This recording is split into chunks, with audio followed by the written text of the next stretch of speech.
ദൈവ തിരുനാമം വാഴ്ത്തപ്പെടുമാറാകട്ടെ. ഒരു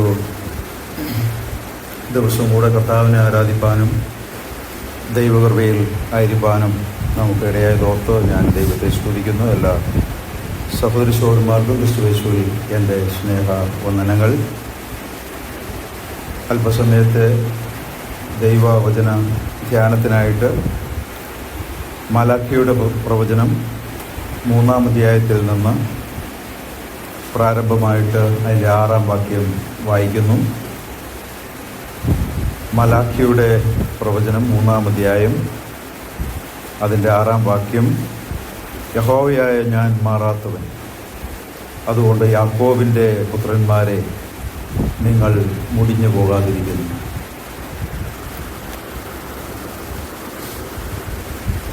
കഴിഞ്ഞ ഒന്ന് രണ്ട് സന്ദർഭങ്ങളിൽ ഈ പുസ്തകത്തിൽ നിന്നുള്ളതായിരിക്കുന്ന ചില ചിന്തകൾ ദൈവസഭയുടെ മുമ്പാകെ പറയുവാൻ തക്കവണ്ണം കർത്താവ് എനിക്ക് അവസരം ലഭിച്ചു. ഇന്നും അതിനെ തുടർന്ന് ചില കാര്യങ്ങൾ ദൈവജനത്തിൻ്റെ ആത്മീയ അഭിവൃദ്ധിക്ക് വേണ്ടി, നമ്മുടെ ഓരോരുത്തരുടെയും ആത്മീയ നന്മയ്ക്ക് വേണ്ടി പറയണമെന്ന് ഞാൻ ആഗ്രഹിക്കുകയാണ്. ദൈവത്തിൻ്റെ കൃപയിൽ ഞാൻ ശരണപ്പെടുകയാണ്. പഴയ നിയമ പുസ്തകങ്ങളിലെ ഏറ്റവും ഒടുവിലത്തെ പുസ്തകമായ മലാഖി എന്ന വാക്കിനർത്ഥം തന്നെ ദൈവത്തിൻ്റെ ദൂതൻ എന്നാണ്. പഴയ നിയമത്തിലെ ഒടുവിലത്തെ ദൈവിക ശബ്ദമായി മലാഖി അതിശക്തമായ ചില നിർദ്ദേശങ്ങളും ചില ആലോചനകളും ചില മുന്നറിയിപ്പുകളും നൽകുന്നത് നാം ഓർത്ത് വരികയാണ്. നാം ഒടുവിൽ ചിന്തിക്കുവാനായിട്ട് ഇടയായി തീർന്നത് അവരുടെ ഇടയിൽ സംഭവിച്ചതായിരിക്കുന്ന കുടുംബ ശിഥിലത്തെക്കുറിച്ചാണ്.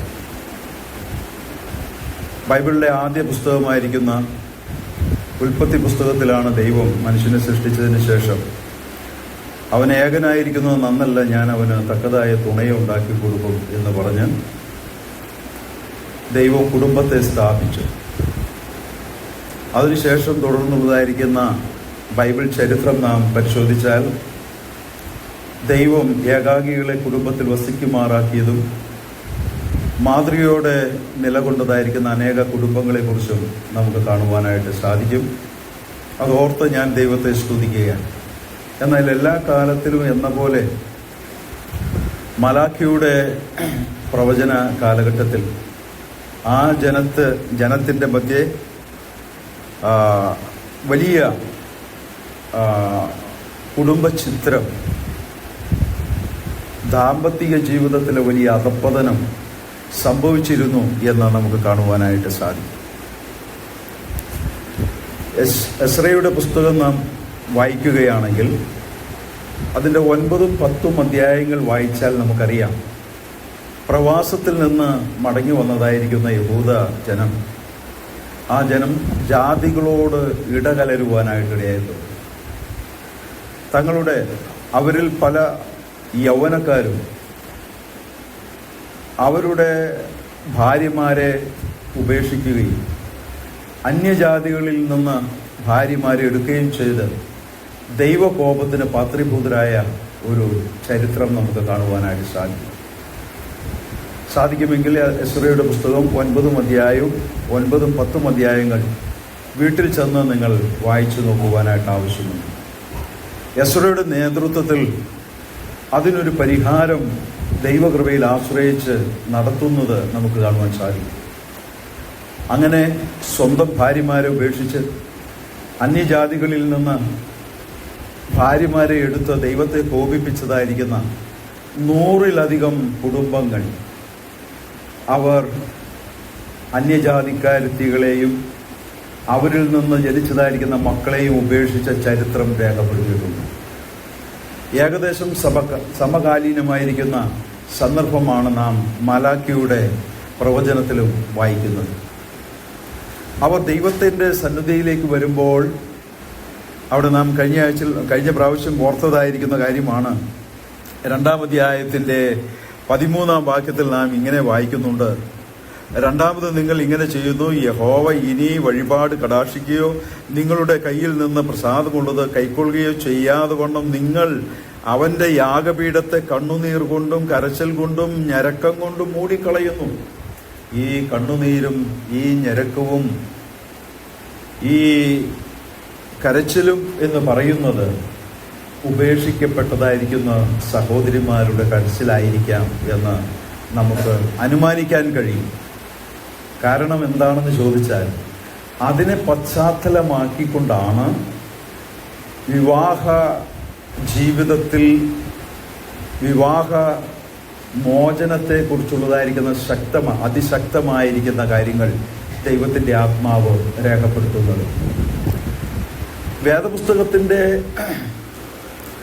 പൊതുസത്യം എന്ന് പറയുന്നത് ദൈവം സ്ഥാപിച്ച കുടുംബം അത് മനുഷ്യന് വേർപിരിക്കുവാനായിട്ട് ഒരു കാരണവശാലും അനുവാദമില്ല എന്നുള്ളതാണ്. ഒരു കാരണം ചൊല്ലിയും ഭാര്യയെ ഉപേക്ഷിക്കുവാൻ പാടില്ല എന്നാണ് കർത്താവ് പറഞ്ഞിട്ടുള്ളത്. ഏത് കാരണം ചൊല്ലിയും ഭാര്യയെ ഉപേക്ഷിക്കാമോ എന്നുള്ള ചോദ്യത്തിനാണ് കർത്താവ് പറഞ്ഞത്. അതുകൊണ്ട് ഈ കാലഘട്ടത്തിൽ നാം അത് വളരെ അടിവരയിട്ട് ചിന്തിക്കുവാനായിട്ട് ആവശ്യമുണ്ട്. കാരണം നാം പലപ്പോഴും പറയാറുണ്ട്, വേർപെട്ട ദൈവജനത്തിൻ്റെ മധ്യയാണ് ഇന്ന് ഏറ്റവും കൂടുതൽ വിവാഹമോചനം നടക്കുന്നത്. ദൈവം തൻ്റെ സ്വന്തമെന്ന് കണ്ട് സ്നേഹിച്ച് പരിപാലിച്ചു കൊണ്ടുവന്ന ഇസ്രയേൽ ജനത്തിൻ്റെ ഇടയിലാണ് ഏറ്റവും കൂടുതൽ വിവാഹമോചനം ഇവിടെ നടന്നതായിട്ട് രേഖപ്പെടുത്തുന്നത്. അതെന്തുകൊണ്ട് എന്ന് ഞാൻ ഇങ്ങനെ ചിന്തിക്കുവാനിടയായിട്ടുണ്ട്. ദൈവം ഏതൊക്കെ സ്ഥാപനങ്ങൾ ഭൂമിയിൽ വെച്ചിട്ടുണ്ടോ, ദൈവം ആരംഭിച്ചിട്ടുണ്ടോ, അതിനെയെല്ലാം തകർക്കുക എന്നുള്ള ഒരു ലക്ഷ്യത്തിലാണ് പിശാച് ഇന്ന് അവൻ്റെ ജൈത്രയാത്ര തുടരുന്നത്. അതുകൊണ്ട് ദൈവത്തിൻ്റെ സ്വന്തം ജനമായ ഇസ്രയേലിനോട് ബന്ധപ്പെട്ടും ദൈവത്തിൻ്റെ സ്വന്തം ജനമായിരിക്കുന്ന പുതിയ നിയമ ഇസ്രയേലിനോടുള്ള ബന്ധത്തിലും അവരുടെ ഇടയിലെ കുടുംബങ്ങളെ തകർക്കുമ്പോഴാണ് സാത്താൻ ഒരു വിജയ ലഹരി അനുഭവിക്കാനായിട്ട് കഴിയുന്നത്. ദൈവത്തെയും ദൈവത്തിൻ്റെ വചനത്തെയും മാറോട് ചേർത്ത് പിടിക്കുന്ന ദൈവത്തിൻ്റെ ജനമായിരിക്കുന്ന നമ്മുടെ ഇടയിൽ കുടുംബങ്ങൾ ശിഥിലമാകുന്നതിനുള്ള കാരണം സാത്താൻ പ്രത്യേകമായി ടാർഗറ്റ് ചെയ്തിരിക്കുകയാണ്. ദൈവസഭയിലെ കുടുംബങ്ങളെ തകർക്കുക എന്നുള്ളത് അത് നാം മറന്നു പോകരുത്. ദൈവസഭ കുടുംബങ്ങളാൽ അലങ്കൃതമാണ്. ദൈവം ആദ്യം സ്ഥാപിച്ച സ്ഥാപനം കുടുംബം. പിന്നീട് ഭൂമിയിൽ ദൈവം സ്ഥാപിച്ച ഏറ്റവും മനോഹരമായ മറ്റൊരു സ്ഥാപനമാണ് ദൈവസഭ എന്ന് പറയുന്നത്. അതുകൊണ്ട് ദൈവസഭയുടെ പരിപാവനതയും ദൈവസഭയുടെ പവിത്രതയും കാത്തു സൂക്ഷിക്കപ്പെടേണ്ടത് ഓരോ കുടുംബങ്ങളുടെയും ഉത്തരവാദിത്തമാണ്. ഒരു കുടുംബത്തിൽ സംഭവിക്കുന്നതായിരിക്കുന്ന ഒരു പാപം ഒരു സഭയെ ആകമാനം സാക്ഷിക്കുറവിലേക്ക് നയിക്കുമെന്നുള്ളത് നാം മറന്നു പോകരുത്. ദൈവസഭയിലെ ഓരോ വ്യക്തികൾക്കും വളരെ പ്രാധാന്യമുണ്ട് എന്ന് പറയുവാൻ ഞാൻ താല്പര്യപ്പെടുകയാണ്. അതുകൊണ്ട് ഇവിടെ ഇന്ന് ആയിരിക്കുന്ന നാം എല്ലാവരും ഓരോ കുടുംബത്തിലെ അംഗങ്ങളാണ്. അതുകൊണ്ട് കുടുംബത്തിൻ്റെ ആ പാതിവൃത്യം, ആ പരിശുദ്ധി, വിശുദ്ധി ഇതൊക്കെ സൂക്ഷിക്കുന്നതിൽ ഭാര്യയ്ക്കും ഭർത്താവിനും മാത്രമല്ല മക്കൾക്കും മാതാപിതാക്കന്മാർക്കും എല്ലാവർക്കും തുല്യ ഉത്തരവാദിത്വമുണ്ട്. അതുകൊണ്ട് അങ്ങനെയുള്ള കുടുംബങ്ങൾ ആരോഗ്യപരമായി നിലകൊള്ളുമ്പോഴാണ് ദൈവസഭ ആരോഗ്യത്തിൽ പോകുവാനായിട്ടിടയായിത്തീരുന്നത്.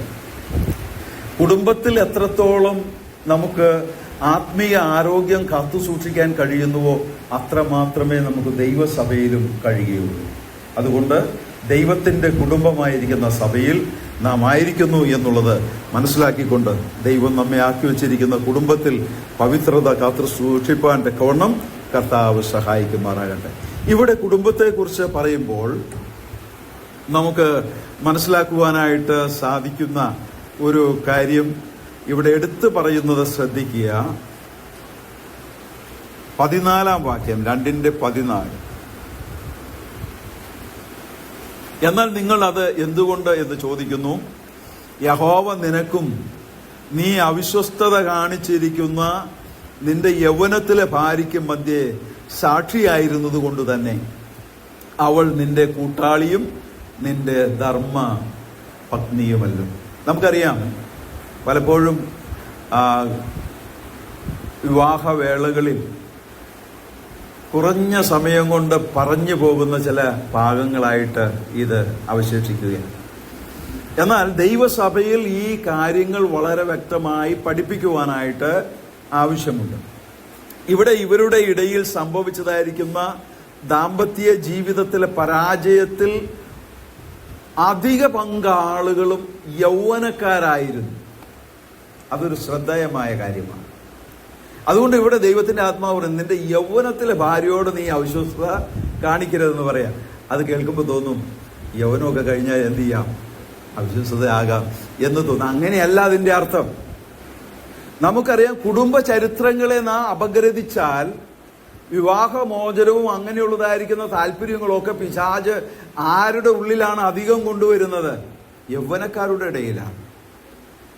അപ്പോൾ ആ കാലഘട്ടം എന്ന് പറയുന്നത് വളരെ വളരെ സൂക്ഷ്മതയോടുകൂടെ കുടുംബജീവിതത്തിൽ അന്യോന്യം നാം മുന്നോട്ട് പോകുവാനായിട്ട് ആവശ്യമുണ്ട് എന്നുള്ളത് നമുക്ക് കാണുവാനായിട്ട് സാധിക്കും. നമുക്കറിയാം, കുടുംബജീവിതം ആരംഭിക്കുന്ന സമയമാണ് യൗവനകാലം എന്ന് പറയുന്നത്. ആരംഭ ദിവസങ്ങൾ നന്നായിരിക്കും, പക്ഷെ ജീവിതത്തിന്റെ പ്രാരാബ്ദങ്ങളിലേക്കും അതുപോലെ അനേകവിധമായിരിക്കുന്ന ഉത്തരവാദിത്തങ്ങളിലൂടെയും പരുക്കൻ യാഥാർത്ഥ്യങ്ങളോടൊക്കെ മല്ലിട്ട് ജീവിതത്തെ മുന്നോട്ട് കൊണ്ടുപോകേണ്ടി വരുമ്പോൾ ആശയക്കുഴപ്പം വരാം, അഭിപ്രായ വ്യത്യാസം വരാം, അനൈക്യം വരാം. ഇതൊക്കെ സംഭവിക്കാം.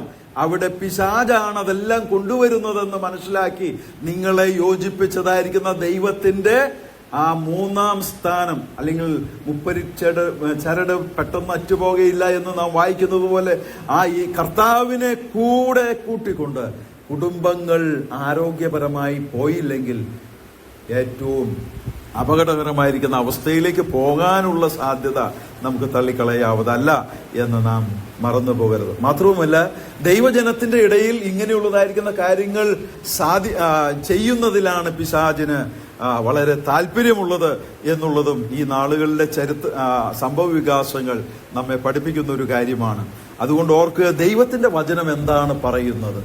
ദൈവത്തിന്റെ വചനം പറയുന്നത്, കുടുംബ ജീവിതത്തിൽ ഭാര്യയും ഭർത്താവും തമ്മിലുള്ളതായിരിക്കുന്ന ഏത് പ്രശ്നവും ക്ഷമിക്കപ്പെടാവുന്നത് മാത്രമാണ്. ക്ഷമിക്കപ്പെടാൻ കഴിയാത്തതായിരിക്കുന്ന ഒരു പാപവുമില്ല. ഇത് നമ്മെ പഠിപ്പിച്ചത് കർത്താവാണ്. കർത്താവ് നമ്മോട് ക്ഷമിച്ചു എന്ന് പറയുന്നത് ഒരിക്കൽ പോലും നമുക്ക് അർഹിക്കുന്നതായിരുന്നില്ല. കാരണം ദൈവത്തിനെതിരെ പാപം ചെയ്ത് ദൈവത്തോട് ശത്രുക്കളായിരുന്നു നാം എന്നുള്ളത് നാം മറന്നു പോകരുത്. അതുകൊണ്ട് കുടുംബജീവിതത്തിൽ വരുന്ന ഏത് പാപത്തെയും, ഏത് കുറ്റത്തെയും, ഏത് കുറവിനെയും അന്യോന്യം ഉൾക്കൊണ്ട് ക്ഷമിക്കുവാനും സഹിക്കുവാനും ഒരുമിച്ച് നിൽക്കുവാനും ദൈവത്തിന്റെ ആത്മാവ് നമ്മെ പഠിപ്പിക്കുകയാണ്. 15-ാം വാക്യത്തിൽ പറയുന്നത് ഇങ്ങനെയാണ്. അതിന്റെ 14-ന്റെ അവസാന ഭാഗവും 15-ാം വാക്യവും, അവൾ നിന്റെ കൂട്ടാളിയും നിന്റെ ധർമ്മ പത്നിയുമല്ലോ എന്ന് പറയുമ്പോൾ അതിന്റെ അർത്ഥം നാം ഉടമ്പടി ചെയ്ത് നാം ഈ വിവാഹ ബന്ധത്തിലേക്ക് ഏർപ്പെടുന്നു എന്നുള്ള സത്യത്തെയാണ്. അതുകൊണ്ട് ആ ഉടമ്പടി ദൈവത്തോട് ചെയ്തതായതുകൊണ്ട് ആ ദൈവത്തോട് ജീവാവസാനം വരെയും അത് പാലിക്കുവാൻ നാം ബാധ്യസ്ഥരാണ്. 15-ാം വാക്യം, ലേശം പോലും സുബോധം ശേഷിച്ചിരുന്ന ഒരുത്തൻ ഒരിക്കലും അങ്ങനെ ചെയ്തിട്ടില്ല എന്ന് പറഞ്ഞാൽ ജീവിതത്തിൽ സുബോധം നഷ്ടപ്പെടും. സുബോധത്തോടെ ജീവിക്കുക, ഇതാണ് ദൈവം നമ്മെ കുറിച്ച് ആഗ്രഹിക്കുന്നത്. അതുകൊണ്ട് നാം സുബോധം നഷ്ടപ്പെടുന്ന നിലയിലേക്ക് പോകുവാനായിട്ട് പാടില്ല. ആ സുബോധത്തിൽ നമുക്ക് നിലനിൽക്കണമെങ്കിൽ കുടുംബജീവിതത്തിലാകട്ടെ, സഭാജീവിതത്തിലാകട്ടെ, സാമൂഹ്യ മണ്ഡലങ്ങളിലാകട്ടെ, സുബോധത്തോടെ പെരുമാറുവാൻ തക്കവണ്ണം ഒരു ദൈവ പൈതലിനെ സഹായിക്കുന്നത് ദൈവത്തിന്റെ ആത്മാവാണ്. ദൈവത്തിന്റെ ആത്മാവിനെ കുറിച്ച് പറയുന്നത് അത് ഭീരത്വത്തിന്റെ ആത്മാവല്ല, ശക്തിയുടെയും സ്നേഹത്തിന്റെയും സുബോധത്തിന്റെയും ആത്മാവാണ്. ദൈവാത്മാവിനാൽ ഭരിക്കപ്പെടുന്ന ഒരു ജീവിതം നയിക്കുന്ന ഒരുവനും അത് ജീവിതത്തിൽ സംഭവിക്കുകയില്ല എന്നുള്ളത് എത്രയും വ്യക്തമായിരിക്കുന്ന കാര്യമാണ്.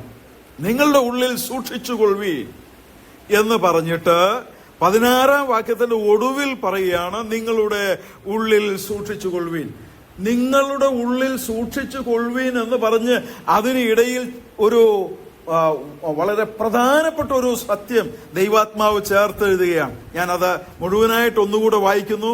നിങ്ങളുടെ ഉള്ളിൽ സൂക്ഷിച്ചുകൊള്ളുവീൻ, തന്റെ യൗവനത്തിലെ ഭാര്യയോട് ആരും അവിശ്വസ്തത കാണിക്കരുത്. ഞാൻ ഉപേക്ഷണം വെറുക്കുന്നു എന്ന് ഇസ്രായേലിന്റെ ദൈവമായ യഹോവ അരുളി ചെയ്യുന്നു.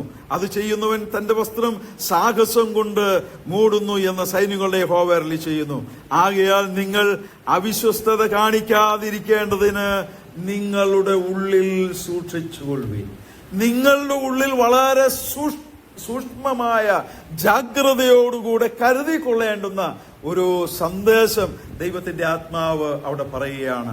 2 കാര്യങ്ങളാണ് പറയുന്നത്. നിങ്ങളുടെ ഭാര്യമാരോട് അവിശ്വസ്തത കാണിക്കരുത്. 2-ാമത്തെ കാര്യം എന്ന് പറയുന്നത് ഞാൻ ഉപേക്ഷണം വെറുക്കുന്നു. ദൈവം പറയുന്ന കാര്യമാണ്. എന്നാൽ ഇന്ന് വളരെ ലാഘവത്തോടുകൂടിയാണ് കുടുംബ ബന്ധങ്ങളെ വിശ്വാസികൾ പോലും കാണുന്നത്. കുടുംബ ബന്ധങ്ങളിലേക്ക് കടന്നു വരുമ്പോൾ കൈപിടിച്ച് ഉഭയസമ്മതം ചെയ്ത് അല്ലെങ്കിൽ ഉടമ്പടി ചെയ്ത് കുടുംബജീവിതത്തിലേക്ക് പ്രവേശിച്ച ചില ആളുകൾ, അവർ ഒരു കുടുംബജീവിതത്തിന്റെ അനുഭവത്തിലേക്ക് വരുന്നതിന് മുമ്പ് അവർ വേർപിരിഞ്ഞാൽ അതിനെക്കുറിച്ച് ഈ അടുത്ത കാലത്ത് ഒരു ദൈവദാസൻ ഇങ്ങനെ പറഞ്ഞു, അവർ ഭാര്യ ഭർത്താക്കന്മാരായി തീർന്നില്ലായിരുന്നു. തെറ്റാണ് കേട്ടോ, തെറ്റാണ്. ദൈവം ഒരു കുടുംബത്തെ സ്ഥാപിക്കുന്നത് ആ വിവാഹ സമയത്ത് ഉടമ്പടി ചെയ്ത് അവർ തമ്മിൽ സ്വീകരിക്കുമ്പോഴാണ്. അവർ മേലാൽ 2 അല്ല 1. അതുകൊണ്ട് ഉപേക്ഷണം ദൈവവചനം അനുവദിക്കുന്നില്ല. പുതിയ നിയമത്തിന്റെ ഭാഗത്തിലേക്ക് ഞാൻ വരുന്നില്ല. അവിടേക്ക് വന്നാൽ നാം മനസ്സിലാക്കേണ്ട ഒരു കാര്യം, ഒരു വിശ്വാസിയെ മാത്രമേ വിവാഹം കഴിക്കാവൂ. ഒരു വിശ്വാസിയും 2 വിശ്വാസികൾ തമ്മിലുള്ള വിവാഹം എന്ന് പറയുന്നത് അത് മരണ വരെ നിലനിൽക്കുന്ന ബന്ധമാണ്. അതിനിടയിൽ ഒരു കാരണത്താലും വിവാഹമോചനം ദൈവവചനം അനുവദിക്കുന്നില്ല. ഇനി തീരെ നിർവാഹമില്ല, വിവാഹം മോചനത്തിലേക്ക് നമ്മുടേതല്ലാത്ത കാരണം കൊണ്ട് നാം പെട്ടുപോയാൽ ബൈബിൾ പറയുന്നത് പിന്നെ വിവാഹം കഴിക്കാൻ പാടില്ല. അപ്പോൾ വിവാഹത്തിൽ ഏർപ്പെട്ടതായിരിക്കുന്ന ദമ്പതികൾ ജീവിച്ചിരിക്കും കാലം ഒരു പുനർവിവാഹം എന്ന് പറയുന്നത് പുതിയ നിയമസഭയ്ക്ക് അനുവദനീയമല്ല. ഇന്ന് എന്താ കാണുന്നത്? അങ്ങനെയുള്ളതായിരിക്കുന്ന കാര്യങ്ങളൊക്കെ സംഭവിച്ചു കഴിയുമ്പോൾ വേറെ സഭകളിലേക്ക് പോവുക, കല്യാണം കഴിക്കാൻ. സഭ മാറിയാലും ദൈവം മാറുമോ? സഭ മാറിയാലും പ്രമാണം മാറുമോ? അപ്പൊ അതുകൊണ്ട് ദൈവവചനപ്രകാരം കുടുംബങ്ങൾ ദൈവത്തെ ഭയപ്പെട്ട് ദൈവത്തിന്റെ വചനമനുസരിച്ച് അന്യോന്യം വിധേയപ്പെട്ട് ദൈവനാമമഹത്വത്തിനായി ക്രിസ്തുവിനെയും സഭയെയും വെളിപ്പെടുത്തുന്ന മാതൃകാ കുടുംബങ്ങളായി നമ്മുടെയൊക്കെ ഓരോ കുടുംബങ്ങളും തീരുവാനായിട്ട് ഇടയായിത്തീരണം. ഒന്നുകൂടെ ഓർത്തുകൊള്ളുക, നിങ്ങളുടെ ഉള്ളിൽ സൂക്ഷിച്ചുകൊള്ളുവീൻ എന്ന് പറഞ്ഞുകൊണ്ട് 2 കാര്യങ്ങൾ പറയുകയാണ്. ഭാര്യയോട് അവിശ്വസ്തത കാണിക്കരുത്, അല്ലെങ്കിൽ കുടുംബജീവിതത്തിൽ പങ്കാളിയോട് അവിശ്വസ്തത കാണിക്കരുത്. ദൈവം ഉപേക്ഷണം വെറുക്കുന്നു. ഈ കാര്യം നമ്മുടെ മനസ്സിൽ കരുതിക്കൊള്ളുവാൻ ദൈവത്തിന്റെ ആത്മാവ് നമ്മെ സഹായിക്കട്ടെ. അടുത്ത ഭാഗത്തേക്ക് ഞാൻ വേഗത്തിൽ വരാനായിട്ട് ആഗ്രഹിക്കുകയാണ്. 2-ാം അധ്യായം 17 മുതലുള്ള വാക്യങ്ങൾ നാം വായിച്ചാൽ അവിടെ മറ്റൊരു ചോദ്യം ദൈവത്തോട് ഇവർ ചോദിക്കുകയാണ്. ദൈവം അവരോട് പറഞ്ഞു, അല്ലെങ്കിൽ ദൈവദാസൻ അവരോട് പറയുകയാണ്, നിങ്ങൾ നിങ്ങളുടെ വാക്കുകളാൽ യഹോവയെ മുഷിപ്പിക്കുന്നു. നിങ്ങൾ നിങ്ങളുടെ വാക്കുകളാൽ യഹോവയെ മുഷിപ്പിക്കുന്നു എന്ന് പറയുക. അപ്പോൾ അവർ ചോദിക്കുക, ദൈവത്തോട് പ്രത്യുത്തരം പറയുവാനായിട്ട് മനുഷ്യന് എന്ത് അധികാരമാണ് ഉള്ളത്? പക്ഷേ ഈ കാലഘട്ടത്തിൽ ദൈവത്തോട് ചോദ്യം ചോദിക്കുന്ന ഒരു ജനത്തെ നമുക്ക് ഇവിടെ കാണുവാനായിട്ട് സാധിക്കും. നാം പലപ്പോഴും ചില കാര്യങ്ങളൊക്കെ ദൈവത്തോട് ചോദിച്ചു പോകാറുണ്ട്. പ്രിയപ്പെട്ടവരെ, ഒന്നോർക്കുക, ഇവിടെ ദൈവം അവരോട് പറയുക, നിങ്ങളുടെ വാക്കുകൾ യഹോവയെ മുഷിപ്പിക്കുന്നതാണ്. അപ്പൊ അവർ ചോദിക്കുന്നത് എന്താ? ഏതിനാൽ ഞങ്ങൾ അവനെ മുഷിപ്പിക്കുന്നു? അവർക്ക് അതിനെക്കുറിച്ച് ബോധമില്ല. നമ്മുടെ വാക്കുകൾ വളരെ വിലപ്പെട്ടതാണ്. വേദപുസ്തകത്തിൽ ഒരു വാക്യമുണ്ടല്ലോ, നീ പറയുന്ന, മനുഷ്യൻ പറയുന്ന ഏത് വാക്കിനെന്നല്ല, അതിനൊരു ഏത് നിസാര വാക്കിനും ന്യായവിധി ദിവസത്തിൽ കണക്ക് കൊടുക്കേണ്ടി വരും. നാം പറഞ്ഞു കൂട്ടുന്ന വാക്കുകൾ എത്രയുണ്ടെന്ന്, അല്ലെങ്കിൽ അതിനെക്കുറിച്ച് ഒന്ന് അപഗ്രഥിച്ചാൽ വൈകുന്നേരം ഒന്ന് ഓർത്തെടുക്കുവാൻ കഴിയാതെ വണ്ണം നാം അനേക വാക്കുകൾ പറയുന്നുണ്ട്. പ്രിയപ്പെട്ടവരെ, വളരെ ആലോചിച്ച്, വളരെ ശ്രദ്ധിച്ച് നാം നമ്മുടെ വാക്കുകൾ ഉപയോഗിക്കുവാനായിട്ട് ആവശ്യമുണ്ട്. നമ്മുടെ വാക്കുകൾ മുഖാന്തരം നാം ദൈവത്തിന്റെ സന്നിധിയിൽ വിധിക്കപ്പെടുവാനായിട്ട് ഇടയായി തീരരുത്. മനുഷ്യൻ പറയുന്ന ഏത് നിസാര വാക്കിനും ന്യായവിധി ദിവസത്തിൽ കണക്ക് കൊടുക്കേണ്ടി വരുമെന്നാണ് രേഖപ്പെടുത്തിയിരിക്കുന്നത്. ഈ സത്യത്തെ മനസ്സിലാക്കിയ സങ്കീർത്തനക്കാരൻ ദൈവത്തോട് പറയുകയാണ്. 39-ാം സങ്കീർത്തനത്തിന്റെ 1-ാം വാക്യം ആർക്കെങ്കിലും പറയാമോ? നാവ് കൊണ്ട് പാപം ചെയ്യാതിരിപ്പാൻ ഞാൻ എന്റെ അധരങ്ങളെ, നാവിനെ സൂക്ഷിക്കുമെന്ന് പറയുക. പ്രിയപ്പെട്ടവരെ, വളരെ പ്രധാനപ്പെട്ട ഒരു കാര്യമാണ്. നമ്മള് അറിയാതെ പറഞ്ഞുപോയി എന്ന് ദൂതന്റെ മുമ്പാകെ പറയാൻ ഇടയാകരുത്. നമ്മുടെ വാക്കുകൾ കൊണ്ട്, ഞാൻ കഴിഞ്ഞ ദിവസം എവിടെയോ അത് പറയുവാനായിട്ട് ഇടയായി തീർന്നു, നമ്മുടെ വാക്ക് മറ്റുള്ളവരെ താങ്ങുന്നതായിരിക്കണം. നല്ല താങ്ങാ കൊടുക്കുന്നത്, എങ്കിൽ പ്രശ്നമാണ്. നമ്മുടെ വാക്ക് കേൾക്കുന്ന ഒരുവന് ആശ്വാസം ലഭിക്കുമാറ്, അവന് സമാധാനം ലഭിക്കുമാറ്, അവന് കൂടുതൽ എൻകറേജ് ചെയ്യുവാൻ തക്കവണ്ണമുള്ള വാക്കുകൾ നമുക്ക് പറയുവാൻ കഴിയണം. ബുധനാഴ്ചയിലെന്ന് എനിക്ക് തോന്നുന്നു ആ വാക്യം ഞാൻ പറയുകയുണ്ടായി. തക്ക സമയത്ത് പറയുന്ന ഒരു വാക്ക് വെള്ളിത്താലത്തിൽ പൊന്നാരങ്ങ പോലെ. ഒരു വെള്ളിത്താലത്തിൽ പൊന്നാരങ്ങ. ഞാൻ ഒരിക്കൽ ഈ അജയനോട് പറഞ്ഞതാ, അങ്ങനെ ഒരു പടം എനിക്ക് വരച്ചു തരണം. തക്ക സമയത്ത് പറയുന്ന ഒരു വാക്ക്, വെള്ളിത്താലത്തിൽ പൊന്നാരങ്ങ പോലെ. പ്രിയപ്പെട്ടവരെ, അതിന് നമുക്ക് കഴിയണം. നമ്മുടെ വാക്കുകൾ വളരെ ആശ്വാസജനകമായിരിക്കണം.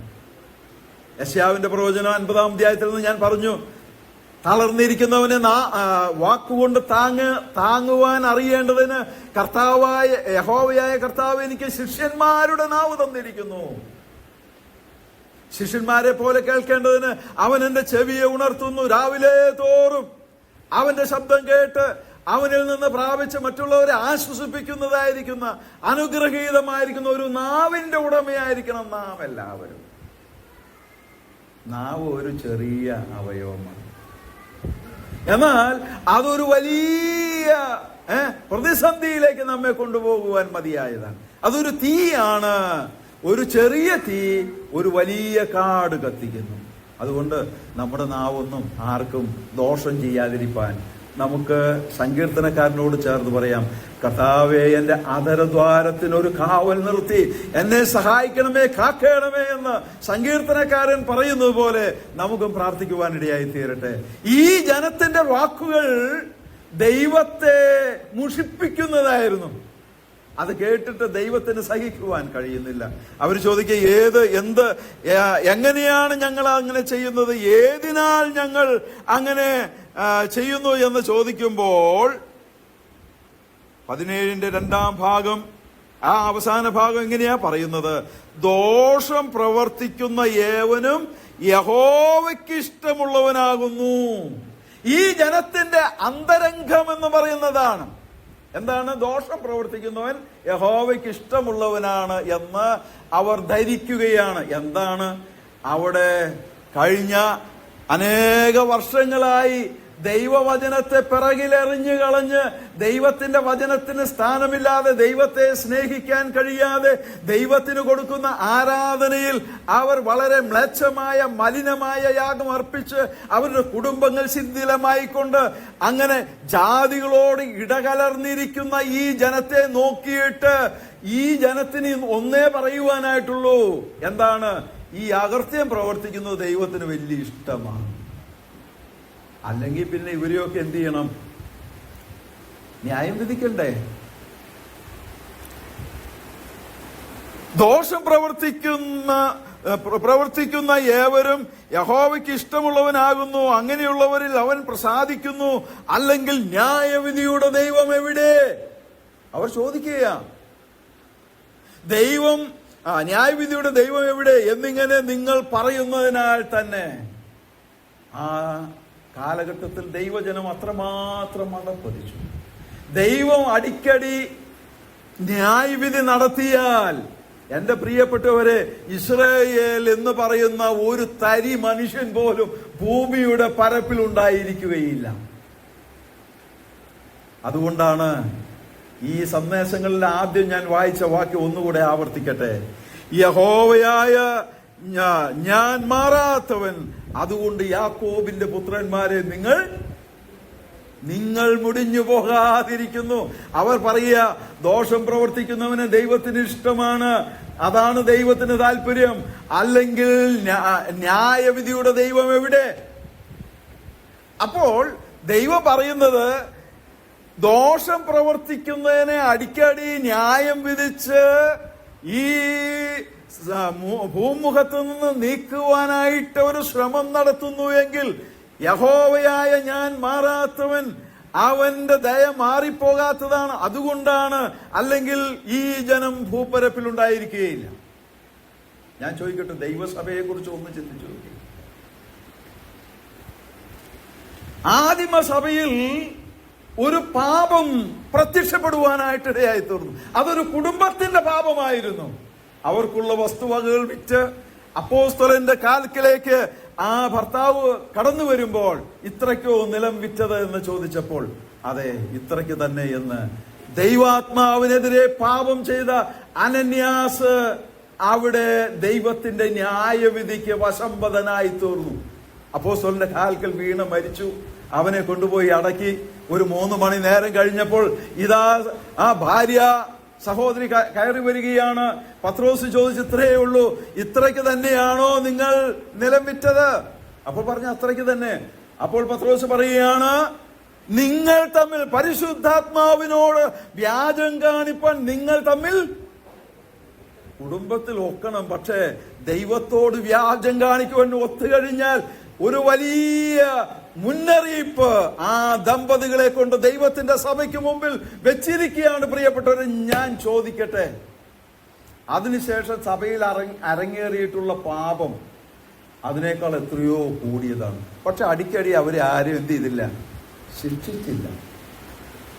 അപ്പൊ ദൈവം മുന്നറിയിപ്പിന് വേണ്ടി ചില ഉദാഹരണങ്ങൾ വെച്ചിട്ടുണ്ട്. അത് കണ്ട് മാനസാന്തരപ്പെട്ട് ദൈവത്തെ ഭയപ്പെട്ട് കുടുംബങ്ങളും ദൈവസഭയിൽ വിശ്വാസികളും മുന്നോട്ട് പോയില്ലെങ്കിൽ, മനുഷ്യൻ ചെയ്യുന്ന അല്ലെങ്കിൽ വിശ്വാസി ചെയ്യുന്ന എല്ലാ പാപത്തിനും അടിക്കടി ദൈവം അവന്റെ പ്രവൃത്തി ചെയ്യുന്നില്ല, അല്ലെങ്കിൽ ന്യായം വിധിക്കുന്നില്ല. ന്യായവിധിക്കായിട്ട് ഒരു ദിവസം വെച്ചിട്ടുണ്ട്. അതുകൊണ്ട് നാം ദൈവത്തെ ഭയപ്പെടുവാനായിട്ട് ആവശ്യമുണ്ട്. ചില കാലഘട്ടത്തിലൊക്കെ അങ്ങനെ സംഭവിച്ചിട്ടുണ്ട്. പലരും അങ്ങനെ ചിന്തിച്ചിട്ടുണ്ട്. ആസാബിനെ കുറിച്ച് നാം 73-ാം സങ്കീർത്തനത്തിലേക്ക് വരുമ്പോൾ, ഞാൻ വേഗത്തിൽ അവിടേക്ക് ഒന്ന് വരട്ടെ. 73-ാം സങ്കീർത്തനത്തിലേക്ക് വരുമ്പോൾ ആസാഫിന് ഈ ഒരു വലിയ ചിന്താ വൈകല്യം ജീവിതത്തിൽ വന്നുപെട്ടു.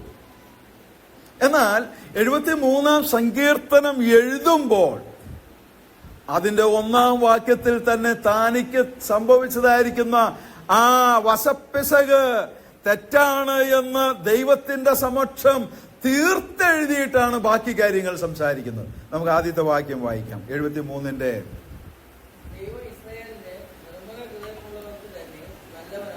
ദൈവം ഇസ്രായേലിന് നിർമ്മല ഹൃദയമുള്ളവർക്ക് തന്നെ നല്ലവനാകുന്നു നിശ്ചയം. അപ്പോൾ ദൈവം നിർമ്മല ഹൃദയമുള്ളവർക്ക് നല്ലവനാണ്. പക്ഷേ ആസാഫിന്റെ ജീവിതത്തിൽ അവൻ ചുറ്റുപാടുകളിലേക്ക് നോക്കിയപ്പോൾ ദൈവത്തെ അറിയാത്ത പാപികളായി ദുഷ്ടന്മാരായി ജീവിക്കുന്ന ആളുകൾക്ക് അവർക്ക് വളരെ സമൃദ്ധിയുണ്ട്. അവരുടെ കണ്ണുകൾ തടിച്ച് ഉന്തി നിൽക്കുന്നു. അവർക്ക് വലിയ രോഗങ്ങളില്ല, പ്രയാസങ്ങളില്ല. അവർ നന്നായി അധ്വാനിക്കുന്നു. അവർ സമ്പത്ത് വർദ്ധിപ്പിക്കുന്നു. എനിക്കോ, ഞാൻ രാവിലെ തോറും പീഡിപ്പിക്കപ്പെടുന്നു. പല നിലയിലുള്ള കഷ്ടപ്പാടുകൾ ഞാൻ ശരീരത്തിൽ അനുഭവിക്കുന്നു. ഇതെന്തോ ഒരു അവസ്ഥയാണ് എന്ന് തനിക്ക് തിരിച്ചറിയുവാൻ കഴിഞ്ഞില്ല. പ്രിയപ്പെട്ടവരെ, ആ സമയത്ത് ആസാഫ് ദൈവത്തിന്റെ സന്നിധിയിലേക്ക് ചെന്ന കാര്യം നമുക്ക് നന്നായിട്ട് അറിയാം. അവിടെ നാം വായിക്കുന്നു, 16-ാം വാക്യം മുതൽ നാം വായിച്ചാൽ, ഞാൻ ഇത് ഗ്രഹിപ്പാൻ നിരൂപിച്ചപ്പോൾ എനിക്ക് പ്രയാസമായി തോന്നി. ഒടുവിൽ ഞാൻ ദൈവത്തിന്റെ വിശുദ്ധ മന്ദിരത്തിൽ ചെന്നു. അവരുടെ അന്തം എന്താകുമെന്ന് ചിന്തിച്ചു. നിശ്ചയമായി നീ അവരെ വഴുവഴുപ്പിൽ നിർത്തുന്നു എന്നാണ് അവിടെ രേഖപ്പെടുത്തിയിരിക്കുന്നത്. നിശ്ചയമായി അവരെ വഴുവഴുപ്പിൽ നിർത്തിയിരിക്കുന്നു, നീ അവരെ നാശത്തിൽ തള്ളിയിടുന്നു. അപ്പോൾ ദുഷ്ടന് സമൃദ്ധിയുണ്ട്, ശരിയാ. അവർക്ക് അധികം പ്രയാസങ്ങളില്ല, ശരിയാണ്. അവർ ആഗ്രഹിക്കുന്ന പല കാര്യങ്ങളും സാധിക്കുന്നുണ്ട്. എന്നാൽ നീതിമാന് വളരെ കഷ്ടതയുണ്ട്. ഇത് എങ്ങനെ പൊരുത്തപ്പെടുമെന്ന് അവന് മനസ്സിലായില്ല. ദൈവത്തിന്റെ സന്നിധിയിലേക്ക് ചെന്നപ്പോൾ അവന് മനസ്സിലായി, അവര് നിശ്ചയമായും വഴുവഴുപ്പിലാണ് നിർത്തിയിരിക്കുന്നത്. അവര് നാശത്തിൽ തള്ളിയിടുവാനായിട്ട് പോകുകയാണ്. എന്നാൽ ഈ ലോകത്തിൽ മാത്രമാണ് ദുഷ്ടന് നന്മ അനുഭവിച്ച് ജീവിക്കുവാൻ കഴിയുള്ളൂ. പ്രിയപ്പെട്ടവരെ, അതൊരു പ്രതിഭാസമാണ്.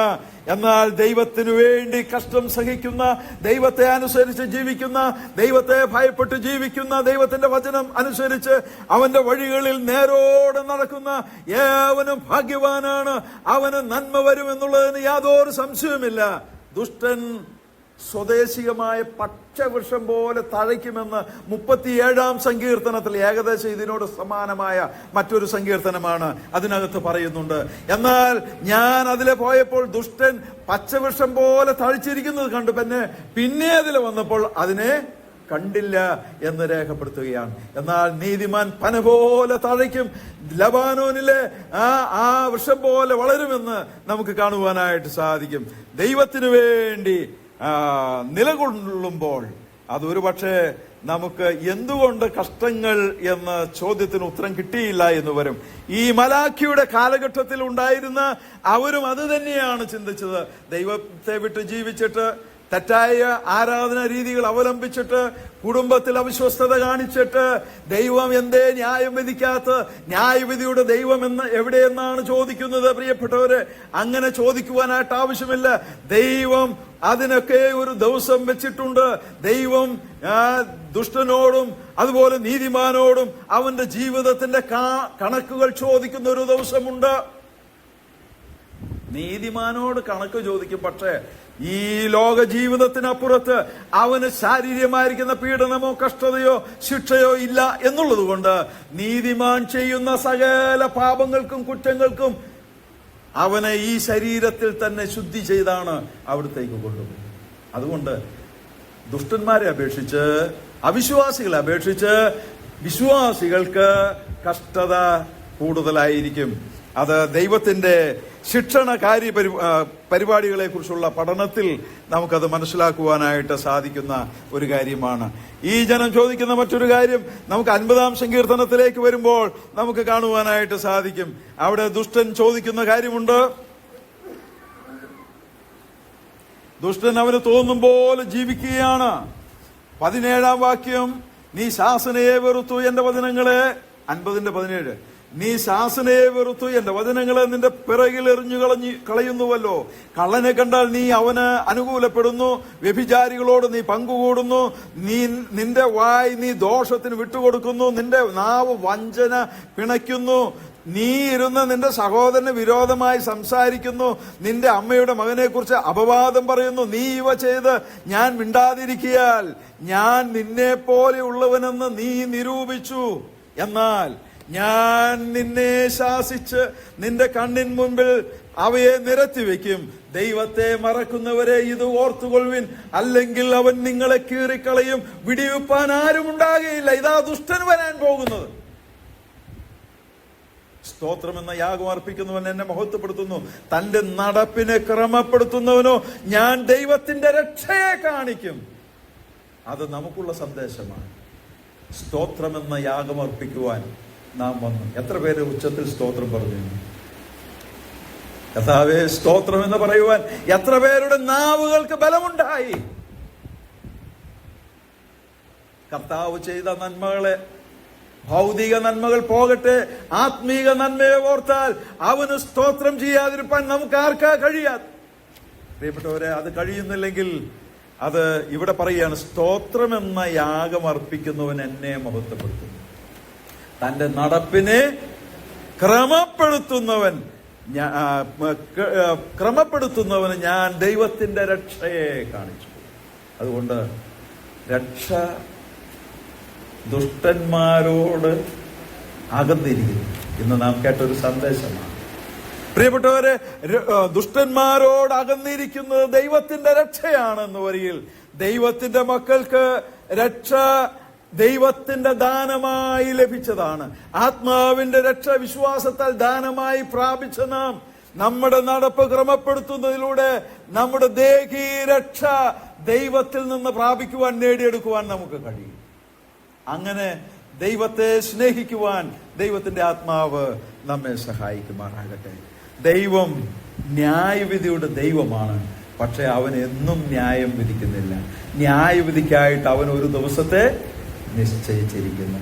ദൈവം തന്റെ പുത്രനെ ഉയർത്തെഴുന്നേൽപ്പിച്ചതിനാൽ ന്യായവിധിയുടെ ഉറപ്പ് എല്ലാവർക്കും നൽകിയിരിക്കുന്നു. താൻ നിയമിച്ച പുരുഷൻ മുഖാന്തരം ദൈവം ലോകത്തെ നീതിയിൽ ന്യായം വിധിപ്പാൻ ഒരു ദിവസത്തെ നിശ്ചയിച്ചിരിക്കുന്നു. ഇന്ന് ലോകത്തിൽ മുഴങ്ങി കേൾക്കുന്ന ഒരു ചോദ്യമാണ്, എന്തുകൊണ്ട് ദൈവമുണ്ടെങ്കിൽ ദൈവം ന്യായം വിധിക്കുന്നില്ല? മനുഷ്യന്റെ അകൃത്യം കണ്ടിട്ട്, മനുഷ്യന്റെ അരാജകത്വം കണ്ടിട്ട് എന്തുകൊണ്ട് ദൈവം മൗനമായിരിക്കുന്നു? ഒരേ ഒരു കാര്യം, ദൈവം ന്യായവിധിക്കായിട്ട് ഒരു ദിവസത്തെ നിശ്ചയിച്ചിരിക്കുന്നു. അന്ന് ഏവനും ന്യായവിധിക്കായി അവന്റെ മുമ്പാകെ നിൽക്കേണ്ടി വരും. ദൈവത്തിന് സ്തോത്രം. നമ്മുടെ ജീവിതത്തിൽ ആ ന്യായവിധി നമ്മിൽ നിന്ന് അകന്നു പോയതുകൊണ്ട്, അതുകൊണ്ട് ഇപ്പോൾ ക്രിസ്തുയേശുവിലുള്ള ഒരു ശിക്ഷാവധിയുമില്ല. പാപത്തിന്റെ ശിക്ഷാവധി നീങ്ങിപ്പോയെങ്കിലും ആത്മാവിനെ അനുസരിച്ച് നടക്കാത്ത യാവനോടുള്ള ബന്ധത്തിലും ദൈവത്തിന്റെ വചനം പറയുന്നത് ഈ ശരീരത്തിൽ ശിക്ഷ അനുഭവിക്കേണ്ടി വരും.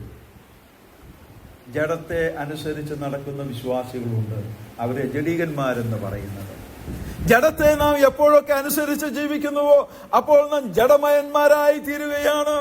ജഡത്തെ അനുസരിച്ച് ജീവിക്കുന്നുവെങ്കിൽ നിങ്ങൾ മരിക്കും നിശ്ചയം. വിശ്വാസികളോടാ പറയുന്നത്. ഇതു ഹേതുവായി നിങ്ങളിൽ പലരും രോഗികളും ബലഹീനരുമാകുന്നു, പലരും നിദ്ര കൊള്ളുന്നു. ദൈവത്തിന്റെ ശിക്ഷയുടെ ക്രമമാണ് അവിടെ പറയുന്നത്, പ്രിയപ്പെട്ടവർ. അതുകൊണ്ട് ദൈവത്തെ ഭയപ്പെടണം.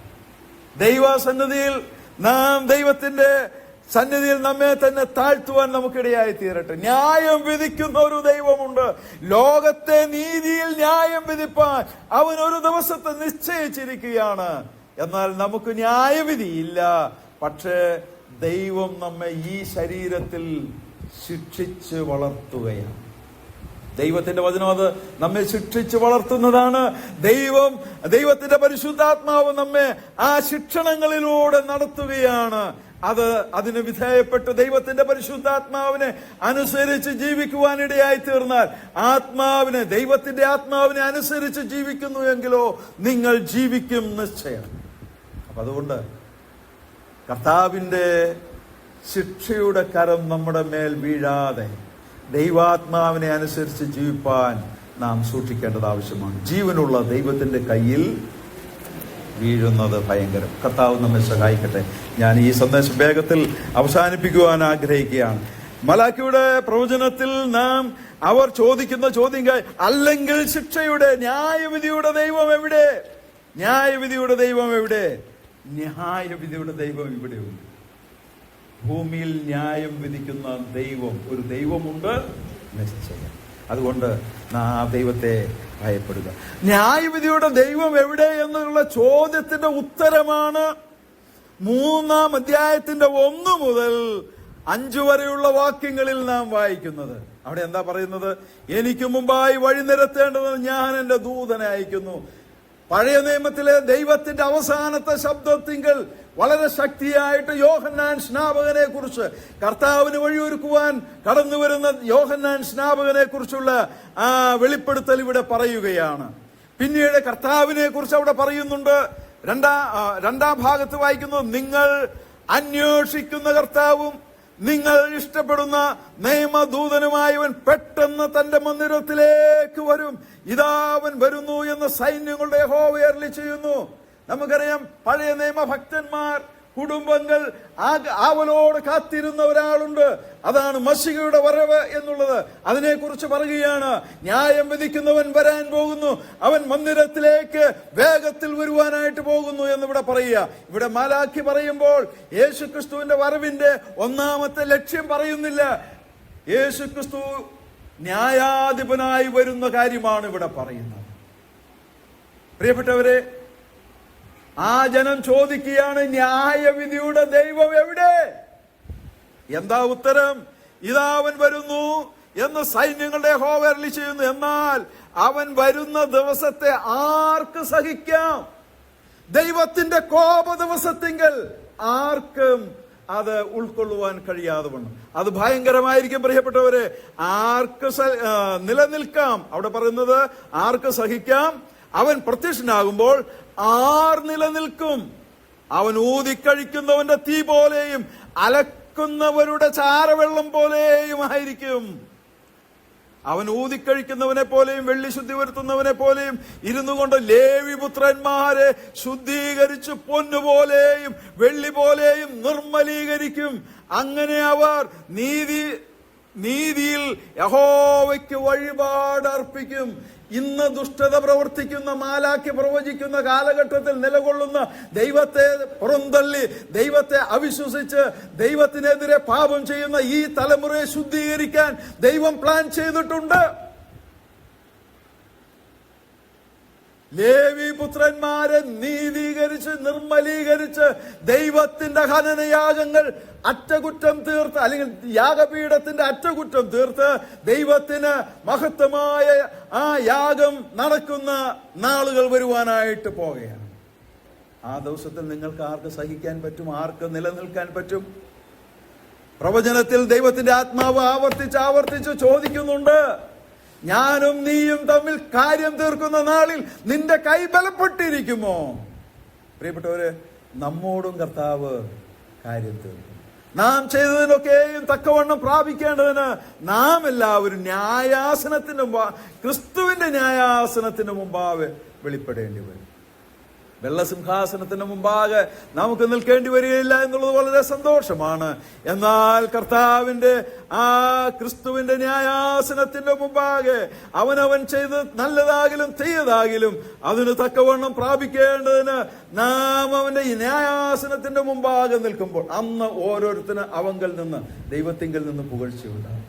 കർത്താവിന് വേണ്ടി ജീവിപ്പാൻ, കർത്താവിന് വേണ്ടി ആ പ്രതിഫലത്തെ നോട്ടം വെച്ചുകൊണ്ട് ജീവിപ്പാൻ തക്കവണ്ണം കർത്താവിന്റെ ആത്മാവ് നമ്മെ സഹായിക്കട്ടെ. ഞാൻ വായിച്ച് അവസാനിപ്പിക്കാം. അന്ന് യഹൂദയുടെയും 4-ാം വാക്യം 3:4, അന്ന് യഹൂദയുടെയും യെരൂശലേമിന്റെയും വഴിപാട് പുരാതന കാലത്തെന്ന പോലെയും പണ്ടത്തെ ആണ്ടുകളിലെന്ന പോലെയും യഹോവയ്ക്ക് പ്രസാദമായിരിക്കും. ഞാൻ ന്യായവിധിക്കായി നിങ്ങളോട് അടുത്തു വരും. ഞാൻ ക്ഷുദ്രക്കാർക്കും വ്യഭിചാരികൾക്കും കള്ളസത്യം ചെയ്യുന്നവർക്കും കൂലിയുടെ കാര്യത്തിൽ കൂലിക്കാരനെയും വിധവയെയും അനാഥനെയും പീഡിപ്പിക്കുന്നവർക്കും എന്നെ ഭയപ്പെടാതെ പരദേശിയുടെ ന്യായം മറിച്ചു കളയുന്നവർക്കും വിരോധമായി ഒരു ശീക്ര സാക്ഷിയായിരിക്കും. ഒരു ശീക്ര സാക്ഷിയായിരിക്കും എന്ന് സൈന്യങ്ങളുടെ യഹോവ അരുളിച്ചെയ്യുകയാണ്. എന്നിട്ടാണ് ഞാൻ ആദ്യം വായിച്ച വേദഭാഗം ദൈവത്തിന്റെ ആത്മാവ് രേഖപ്പെടുത്തിയിരിക്കുന്നത്. യഹോവയായ ഞാൻ മാറാത്തവൻ, അതുകൊണ്ട് യാക്കോബിന്റെ പുത്രന്മാരെ നിങ്ങൾ മുടിഞ്ഞു പോകാതിരിക്കുന്നു. നമ്മുടെ കർത്താവ് അനന്യനാണ്. യേശുക്രിസ്തു ഇന്നലെയും ഇന്നും എന്നേക്കും അനന്യനാണ്. അവൻ സ്വഭാവത്തിൽ മാറ്റമില്ലാത്തവന്, അവന് ഗതിഭേദത്താലുള്ള ആച്ഛാദനമില്ലാത്തവനാണ്. ആ കർത്താവ് നമ്മുടെ കർത്താവാണ്.